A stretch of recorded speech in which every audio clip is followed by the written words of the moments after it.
किसी भी महान घटना के पीछे कई छोटी छोटी घटनाएं होती हैं जो मिलकर उस पल की नींव रखती हैं।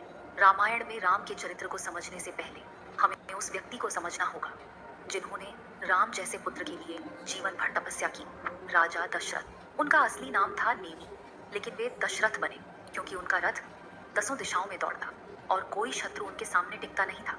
देवता भी उनका सम्मान करते थे। अयोध्या उनकी राजधानी का मतलब ही था जहां युद्ध न हो।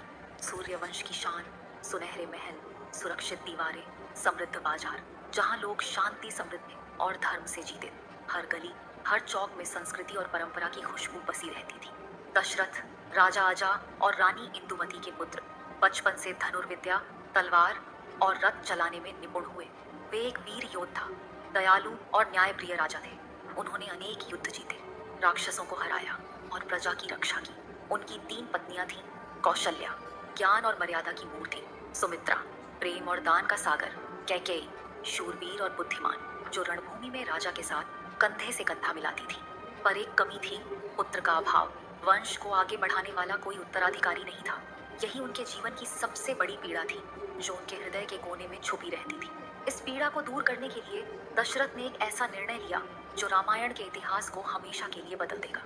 तो ये थी कहानी राजा दशरथ की। अगले एपिसोड में जानेंगे कहानी उस नगरी की जिसने राजा दशरथ से लेकर राम सबको अपनी गोद में पलते देखा। अयोध्या का इतिहास जानने के लिए अभी देखिए रामायण, सिर्फ और सिर्फ सीखो पर।